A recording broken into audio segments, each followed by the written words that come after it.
All the poets have turned out for this wonderful reading. Andrea's going to read first, and I wanted to introduce her with one of her own poems. This is a short poem called Freight. What weighs more, a pound of feathers or the memory of thinking you might fly? You go from the outer physical world to the inner emotive world. The poem bridges it and becomes the third thing, that wonderful poem. This is a book of epiphanies. You go right through the sorrow apartments is a series of epiphanies in itself. It's a longer poem. She's very prolific. This is her 8th book of poems. Let's give her a warm reading. Andrea Cohen.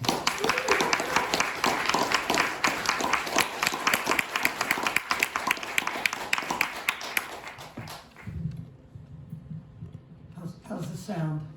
It's okay? Thank you so much, Richard. Thank you so much, Joyce. Thank you, Katie. And the Academy, I guess. It's a pleasure to see some old friends and some new friends, and to be in talk about an epiphany. We were out on the sidewalk. We thought that the place was locked. We couldn't get in. I was walking around a little earlier, and I thought, wow, this place, I don't know. And as Randall said, you walk through a door, you never know what's going to be in here. Well, thank you. This is pretty great. So I'm going to read a few newer poems, and then I'm going to read some poems from this new book, which has a pretty cover. We don't know what's inside. And then this other book came out in 2021, so I'll read a couple from that as well. All right, sound? Okay, thank you. Losing my religion. The truth is, I left it on the bus on purpose because I saw someone else's religion there and didn't want it to be lonely. The truth is, you should never begin anything with the truth is, because then people will think everything else you were saying was false. The truth is, all I wanted was this, to fall asleep with you at the bus station, still holding our coffee cups, still holding our scepters.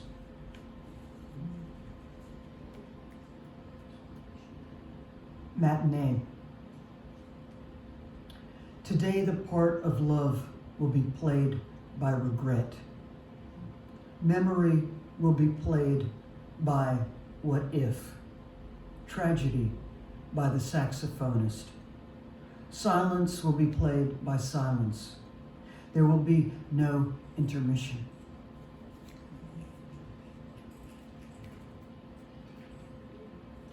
On love. You can't climb on top and call yourself conqueror, or straddling whip love into submission. Love wanders from sky to sky. Once or twice I've seen it there, or felt a presence other than my own. A kind of glowing twilight makes before it tires of one place.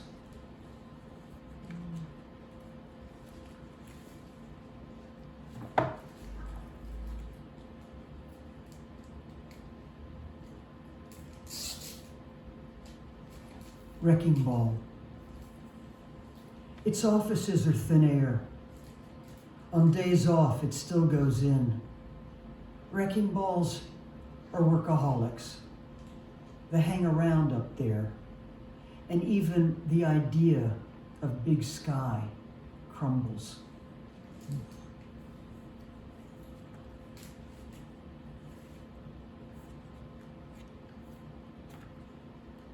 Everything. Everything was beautiful and nothing hurt, Kurt Vonnegut said. Everything was beautiful and nothing hurt, the girl slurred to the artist at the tattoo parlor. The word made flesh isn't fictional. It's beautiful. It hurts.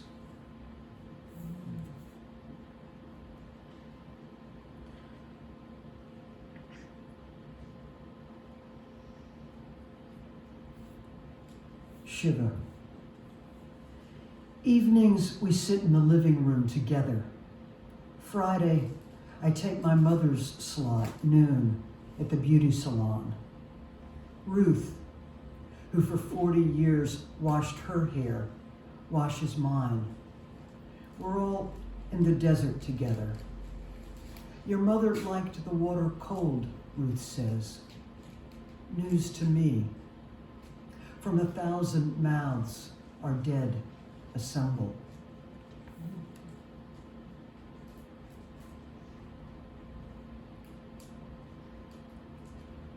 Love. It's an extreme sport, like indoor beekeeping. Some of them are true stories. You make light of it, but you know this.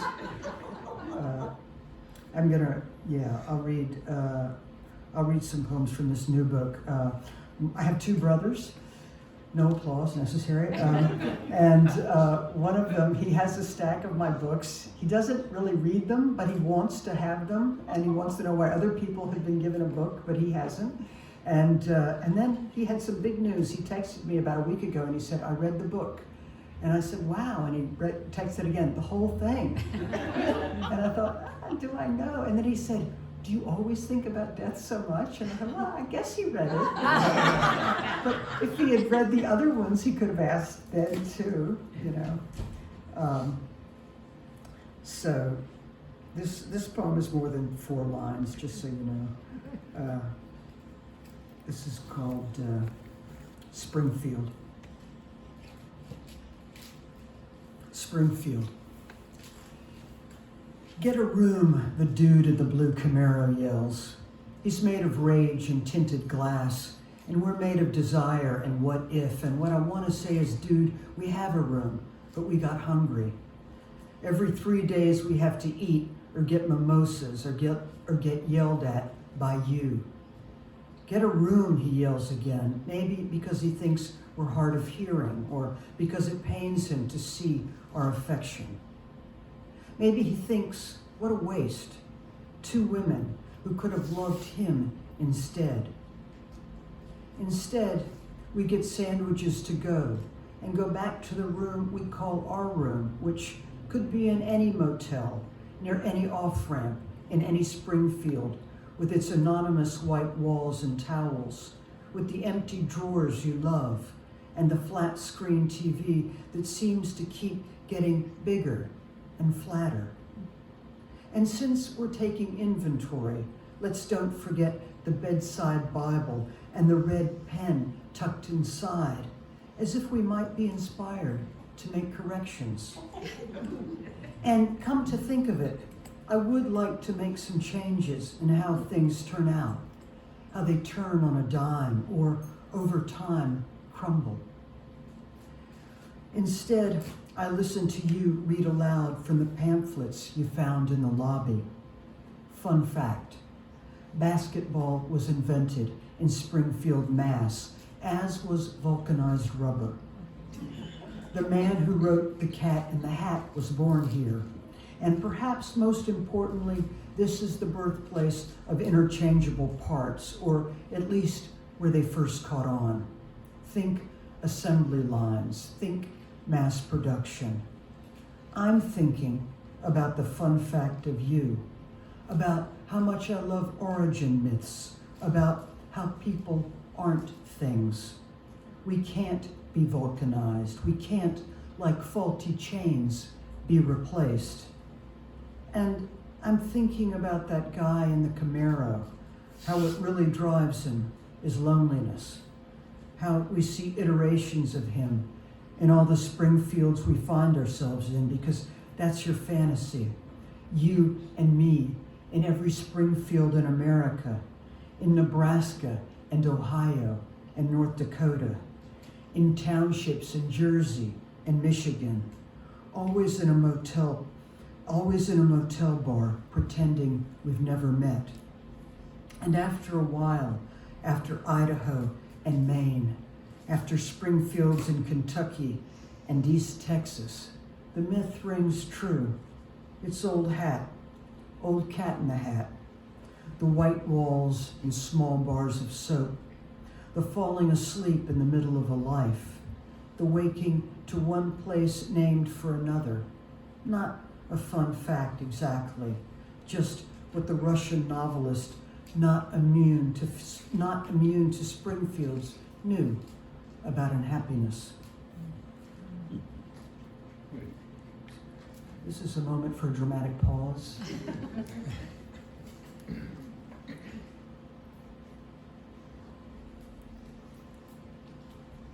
I don't know how fiction readers read those long things. I mean, it seems like an epic.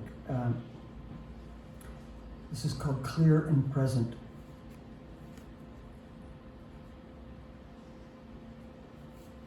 How dangerous is the snake oil salesman? Asked the snake.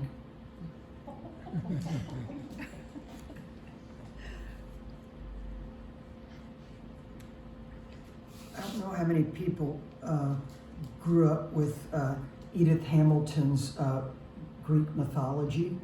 Yeah, maybe. Yeah. This is from that. It's called Daphne. She can be found in two places in the index in Edith Hamilton's mythology, under Daphne, where she belongs, and under Apollo, where she struggled not to be. There it reads, Apollo, Daphne loved by, as if overtaking could be confused with love, as if a woman didn't have to choose between being Daphne by Apollo stolen or being instead a tree beyond him.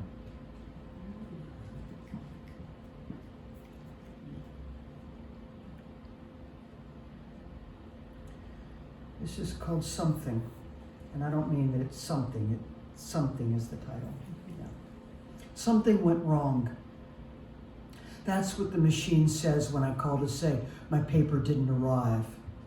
Machines are trained by people, so they're smart. They know a thing or 50 trillion. Did you miss your Sunday delivery? It asks. I did, I say.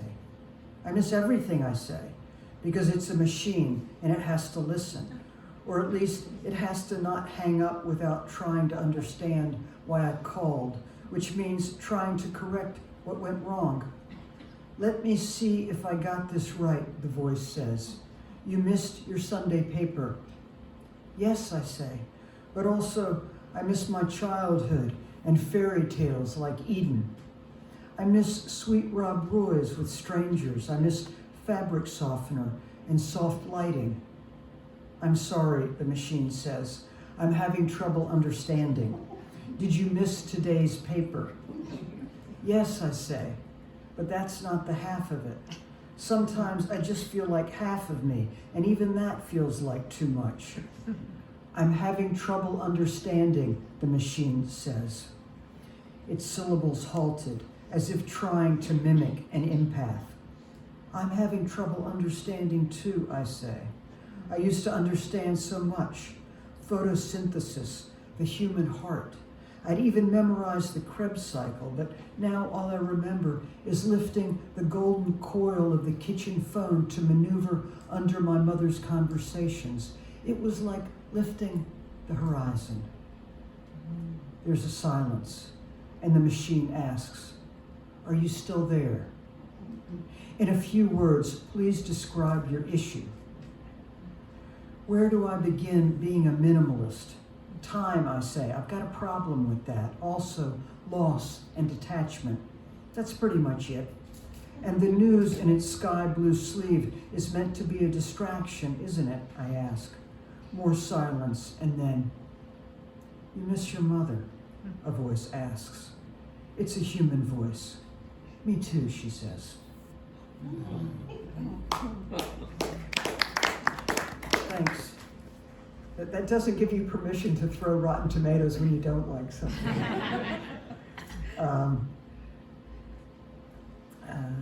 This is called Emergency Chocolate Cake. It's the cake we bake in wartime without eggs or milk, without flour or chocolate. We bake it without ovens or pans. It's hard to imagine sitting around the bombed out kitchen table, eating it without hands, without a mouth, without saving the recipe for some knucklehead in peacetime, in uniform, gung-ho to reenact everything we went without.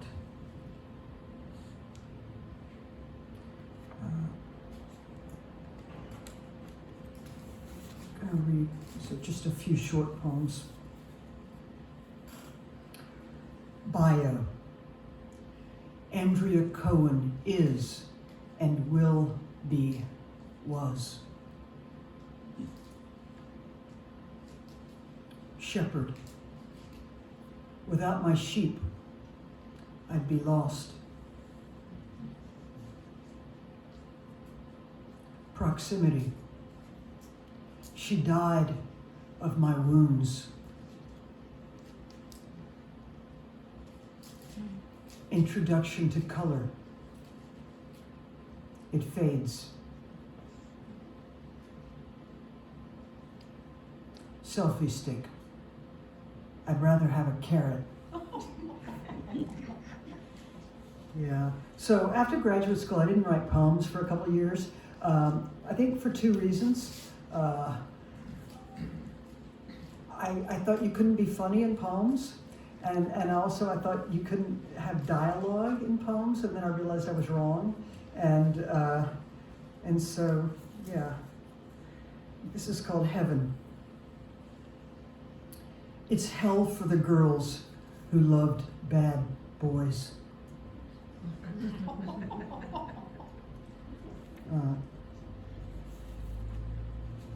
And since we were in San Francisco, Alcatraz, well, we're in Berkeley, I'm sorry. We're near San Francisco, Alcatraz. How quickly one gets from A to Z. How swiftly one says everything there is to see. These bars, for instance, and the flexible fencing of sharks, and how impossibly far it is, this life, from that.